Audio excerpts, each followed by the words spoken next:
ఓం శ్రీ సాయి భగవతి జ్యోతిష్యాలయం నెంబర్ 1 వశీకరణ specialist Kerala tantric గురువు గారు పవన్ నంబూదిరి గారు. కేరళ నుంచే నేరుగా పరిష్కారం లభించును. స్త్రీ పురుష వశీకరణం, ప్రేమించి మోసపోవడం, భార్యాభర్తల సమస్యలు, ఎటువంటి సమస్యలైనా సరే 24 గంటల్లో పరిష్కారం లభించును. గురువుగారి ఫోన్ నంబర్ 9043637512. ఓం సాయిరామ్. సమర్థ సద్గురు సాయినాథ్ మహారాజ్కి జై. సాయిబాబా భక్తులందరూ కూడా నమస్కారం అండి. సాయినాథుని ఆశీస్సులతో అందరూ కూడా సుఖంగా, సంతోషంగా, అష్టైశ్వర్య, ఆరోగ్య, అభివృద్ధితో ఉండాలని మనస్ఫూర్తిగా కోరుకుంటూ ఈరోజు ఈ వీడియోని మొదలు పెడుతున్నాను. ఈరోజు వీడియో ఏంటంటే, నా బంగారు బిడ్డను చూసి ఎంతో ముచ్చటపడి 2 శుభవార్తలతో వచ్చాను బిడ్డ, కాదని వెనక్కి పంపించద్దు అని మన బాబాగారు అయితే ఈరోజు మనకి చాలా అద్భుతమైనటువంటి సందేశంతో అయితే మన ముందుకు వచ్చారండి. మరి మన బాబాగారు ఈరోజు మనకి ఎలాంటి శుభవార్త అందించాలనుకుంటున్నారో ఆయన మాటల ద్వారానే విందాము. ఆయన మాటలు వినే ముందుగా ఈ వీడియో కనుక నచ్చినట్లయితే మరికొంతమంది బాబా భక్తులకు రీచ్ చేయాలా, షేర్ చేసి లైక్ చేయండి. అలాగే మన ఛానల్కి ఎవరైనా మొదటిసారిగా చూస్తున్నట్లయితే తప్పకుండా సబ్స్క్రైబ్ చేసుకుని మాకు కొంచెం సపోర్ట్ చేయండి. మరి మన బాబాగారి సందేశం ఏంటంటే, బిడ్డ, నువ్వు ఎప్పుడు కూడా నీకు అన్యాయం జరగనివ్వనమ్మా. నీకు ఎప్పటికైనా సరే న్యాయమే జరుగుతుంది. ఖచ్చితంగా నీకు న్యాయం జరిగేలా చూస్తాను తల్లి. నీకు రాసి పెట్టి ఉన్నదంతా కూడా నీ చెంతకు చేరుతుంది. నీకు చేరవేసే బాధ్యత కూడా నాదే తల్లి. ఆలస్యమైందని కదా కంగారు పడుతున్నావు. దేనికి కూడా కంగారు పడవద్దమ్మా. ఏది జరిగినా సరే నీ మంచి కొరకే అనుకో. నీకు ముందుగా రావడం నీకు మంచిది కాకపోవడం వల్ల ఆలస్యమైంది తల్లి. ఇప్పుడు నువ్వు నా దగ్గర అడిగింది నీకు చేరేందుకు మంచి సమయం అయినందువల్ల నీకు రాసి పెట్టి ఉన్నదంతా కూడా నీకు ఇచ్చేందుగా నేను సిద్ధం చేశాను. ఒకటి గుర్తుపెట్టుకో బిడ్డ, మీలో ఎవరికైనా సరే వారికి రావాల్సింది ఏదైతే ఉందో వారికి అందించే తీరుతాను. ఇప్పటి వరకు కూడా నువ్వు అన్నీ కూడా చెడు ఫలితాలే అనుభవించావు, కానీ ఇక నుంచి మంచి ఫలితాలను అనుభవిస్తావు తల్లి. అందుకే ఇప్పుడు నీకు మంచి ఫలితాలను ఇస్తున్నాను. సంతోషంగా స్వీకరించు. జీవితంలో నీకు మంచి జరుగుతుంది, చెడు జరుగుతుంది. మంచి జరిగినప్పుడు ఆనందంతో పొంగిపోవడం, చెడు జరిగినప్పుడు బాధతో కృంగిపోవడం చేయకూడదు. వెలుగు చీకట్లాగే ఇవి కూడా సర్వసాధారణమని గుర్తుపెట్టుకోవాలి బిడ్డ. కాబట్టి చెడు రోజులు ముగిసిపోయాయమ్మా. నీ జీవితంలో ఇక ఆనందకరమైన రోజులు వస్తున్నాయి. ప్రతిరోజు కూడా నువ్వు నా నామాన్ని జపిస్తూ మనశ్శాంతిగా, ధైర్యంగా, సంతోషంగా ఉండు బిడ్డ. నీకు, నీ కుటుంబానికి ఆయురారోగ్యాలు, అష్టైశ్వర్యాలు నేను ప్రసాదిస్తానమ్మా. ఇకపై మీరంతా కూడా మీ కుటుంబంతో కలిసి సంతోషంగా, ఆనందంతో జీవిస్తారు. నా ఆశీస్సులు నీకు ఎప్పుడు ఉంటాయి బిడ్డ. బాబా, ఎందుకు ఇంత బాధని మిగిల్చావో నాకు నమ్మకం పోతుంది బాబా అన్న సమయంలో ఒక ఫలాన్ని ఇచ్చి సంతోషం ఇచ్చే వార్తలా ఉంటుంది తల్లి. ఎవరినైతే నువ్వు ఇష్టపడుతున్నావో, ఎవరి కోసమైతే నువ్వు ఎదురు చూస్తున్నావో వాళ్ళే నీ దగ్గరికి వస్తారమ్మా. వాళ్ళు ఎప్పుడు వస్తారో, ఏ వారం వస్తారో నీకు తెలుసా తల్లి? అది వింటే నీకు తప్పకుండా అర్థమవుతుంది.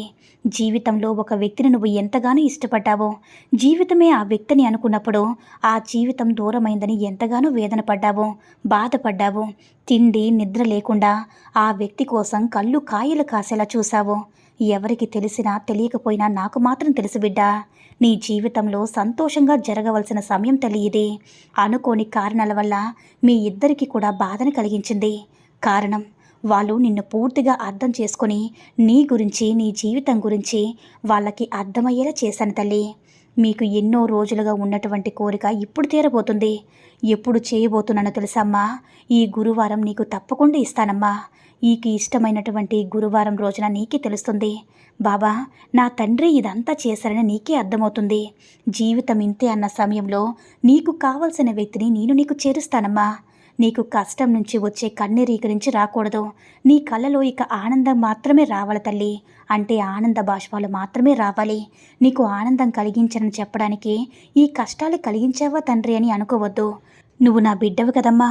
కోరిన కోరికలన్నీ కూడా నేను తీరుస్తాను. నువ్వు ఏది అడిగినా సరే తప్పకుండా ఇస్తానమ్మా. ఎవరైనా సరే నా దగ్గరికి అడిగినా వారిని ఒట్టి చేతులతో పంపను కదమ్మా. కాబట్టి నీకు ఇష్టమైన బంధం నీకు ఈ గురువారం రోజు కలిసేలా నేను చేస్తానమ్మా. ఈ బాబా మాట నమ్ముతావు కదా తల్లి? నీకు హెచ్చరికగా కొన్ని విషయాలు కూడా చెప్తాను తల్లి. అదేంటంటే, ఈసారి నీ దగ్గరికి చేరిన బంధాన్ని అవమానించవద్దు, దూరం చేసుకోవద్దు. జీవితంలో ఎవరికీ చెప్పలేని కొన్ని విషయాలు ఓపికతో ఇమర్చుకోవాలమ్మా. అనవసరమైన నీ కోపాన్ని, బంధాల్ని, స్నేహితుల్ని దూరం చేస్తుంది. మళ్ళీ అలాంటి పరిస్థితి తెచ్చుకోవద్దు బిడ్డ. ఇన్ని రోజులుగా నీ బంధం దూరమైందని బాధపడుతున్నావు కదా, ఒక్కసారి గుర్తు తెచ్చుకో తల్లి. ఎందుకు ఇన్ని రోజులైనా నా దగ్గరికి రాలేదని తెలుసుకో. అప్పుడే నీకే అర్థమవుతుంది నిన్ను చేరిన బంధాన్ని ఎలా కాపాడుకోవాలని. ఒక్కసారి నీకు నువ్వే ఆలోచించుకో బిడ్డ. నిన్ను అర్థం చేసుకుని వచ్చిన బంధాన్ని కోపంతో, మళ్ళీ గతంలో జరిగిన మాటలతో దూరం చేసుకోవద్దు తల్లి. మళ్ళీ దూరమైన తర్వాత బాధపడవద్దు. అందుకే నిదానంగా నెమ్మదిగా ఉండు. నీకైన వ్యక్తి నిన్ను కోరుకుంటూ నీ దగ్గరికి వస్తారు.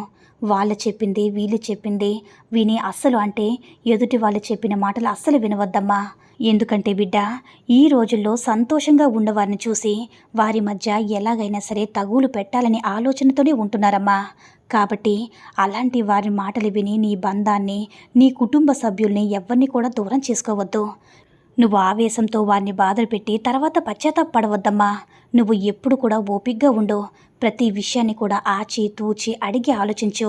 ఏమి చేస్తే నీ బంధం బలపడుతుందో అదే చేతల్లి. నీ జీవితం చక్కగా సాగాలంటే అది నీ చేతిలోనే ఉంటుందమ్మా. నువ్వు బంధానికి ఇచ్చే విలువ నువ్వు ఓపిగ్గా ఉంటే ఎప్పుడు కూడా నీకు ఇష్టమైన బంధం నీకు దూరం అవ్వదమ్మా. నీ బంధాన్ని దూరం చేసుకొని నువ్వు ఇంతలా కుమిలిపోవద్దు. ఇక నుంచి నేను చెప్పాను కదమ్మా, నీ కోసం నీ ఇష్టమైన వారు నిన్ను అర్థం చేసుకుని రాబోతున్నారు. ఆ సమయం అనేది దగ్గరికి వచ్చిందమ్మా. అలాంటప్పుడు నువ్వు ఎప్పుడు కూడా గతాన్ని వారికి చెప్పి మళ్ళీ ఆ వారిని దూరం చేసుకోవద్దు. నీకున్న కష్టాలన్నీ తొలగిపోయి నీ అవసరానికి ధనం అందించేలా చేయగలిగే మహత్తరమైన యోగం అనేది నీకు కల్పించబోతున్నానమ్మా. ధనం అనేది ఏదో ఒక విధంగా వచ్చేలాగా అవకాశాలనేవి నీకు ఇవ్వబోతున్నాను. ఇక నుంచి నీ జీవితంలో కష్టాలన్నీ కూడా పోయి ఒకటి తర్వాత ఒకటి శుభవార్తలు వింటూనే ఉంటావమ్మా. అలా వినాలంటే కోపం, అహంకారం, గర్వం ఇవేవి కూడా నీలో ఉండకూడదు. ఓపిక, సహనంతో ఉన్నావంటే ఇక నీ జీవితంలో అన్నీ కూడా ఒకటి తర్వాత ఒకటి శుభవార్తలు వింటూనే ఉంటావమ్మా. ఎవ్వరితో కూడా వాదన చేయొద్దు. ఎవ్వరితో కూడా ఎదురు తిరిగి మాట్లాడద్దు. ఎవ్వరితో కూడా అనవసరమైన వాదన పెట్టుకొని నీ సమయాన్ని వృధా చేసుకోవద్దు బిడ్డ. ఎప్పుడు కూడా నీ జీవితాన్ని అంటే నువ్వు ఏది చేస్తే నువ్వు ముందుకు వెళతావో, ఏ పని చేస్తే నువ్వు గౌరవంగా నలుగురిలో నిలబడతావో అలాంటి పనులపైనే దృష్టి పెట్టు బిడ్డ. కానీ అనవసరమైన మాటలు, వాళ్ళ గురించి వీళ్ళ గురించి అనవసరమైన చెడు మాటలు ఎప్పుడు కూడా మాట్లాడవద్దు. చెడు ఆలోచనలు కూడా చేయవద్దు. చెడు మాటలు, చెడు ఆలోచనలు, చెడు పనులు ఎప్పుడు కూడా చెడ్డదారినే తీసుకువస్తాయమ్మా. ఫలితం కూడా చెడుగానే ఉంటుంది. కాబట్టి చెడుని ఈ రోజుతో వదిలే తల్లి. అలా వదిలావంటే ఇక నుంచి శుభవార్త మీద శుభవార్త వింటూనే ఉంటావు. నీ బాబా యొక్క ఆశీర్వాదం నీకు ఎల్లవెళ్ళ కూడా ఉంటుంది బిడ్డ అని మన బాబాగారైతే ఈరోజు మనకి చాలా అంటే చాలా అద్భుతమైనటువంటి సందేశాన్ని అయితే అందించారండి. సాయి మహిమల ద్వారా వచ్చిన ఈ సందేశం మీ అందరికీ కూడా నచ్చిందని అనుకుంటున్నాను. ఈ వీడియో కనుక నచ్చినట్లయితే మరికొంతమంది బాబా భక్తులకు రీచ్ చేయేలా షేర్ చేసి లైక్ చేయండి. అలాగే మన ఛానల్ ఎవరైనా మొదటిసారిగా చూస్తున్నట్లయితే తప్పకుండా సబ్స్క్రైబ్ చేసుకొని మాకు కొంచెం సపోర్ట్ చేయండి. సర్వే జన సుఖినో భవంతు. జై సాయిరామ్.